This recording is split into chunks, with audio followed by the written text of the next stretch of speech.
Uhuru Kenyatta. Leo ni tarehe 30 mwezi wa 12 mwaka 2025.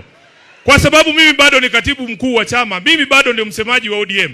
Nataka kwa niaba ya chama cha ODM ni kuombe msamaha kwa matusi ambayo unaelekezewa na baadhi ya viongozi wa ODM ambao wamesahau kazi ambayo ulifanya kumsaidia baba awe rais. Sisi Waluya huwa tunasema mjinga akishiba anachoma siaki, anachoma gala. Wamesahau kazi ambayo ulifanya. Sisi tulikuwepo pale, sisi ni mashahidi wa kazi ambayo ulifanya kumsaidia baba. Ulijitolea kwa hali na mali. Leo hii wanataka kuukata mkono ambao uliwalisha. Kwa niaba ya chama kizima cha ODM, kwa sababu chama kinabeba wenye akili na washenzi, nataka kwa niaba ya wale washenzi niseme pole kwa matusi ambayo unaelekezewa. Na kama hakuna siku, wacha niseme bana, kama hakuna siku Mheshimiwa Uhuru, chama cha ODM kimekuambia asante. Leo nataka niseme kama katibu mkuu wa chama cha ODM, asante kwa kumshikilia baba. Baba Raila Amolo Odinga alikuwa anatuambia kila siku, wewe ni baadhi ya rafiki zake wachache ambao walikuwa wa kweli.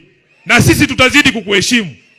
Kwa sababu tuliwamulika wanaenda mikutano ya siri kule Kilgoris kuuza chama kwa Mheshimiwa William Ruto. Tukawamulika. Unajua Nairobi, Aladwa yuko hapa. Nairobi unaweza ona mtu amekuibia simu. Ukisema mwizi, yeye anageuka anasema mwizi. Halafu wanaanza kukupiga.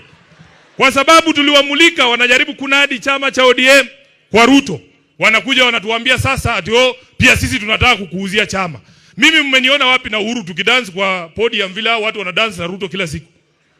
Tunakutana na wewe saa ngapi kuzungumza haya maneno?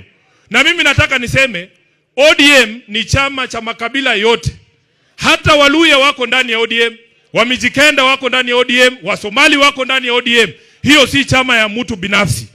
Na kwa sababu ni chama cha kitaifa, uamuzi wowote ambao utatolewa lazima utolewe baada ya mazungumzo na kila mtu ambaye anajiita mwana ODM.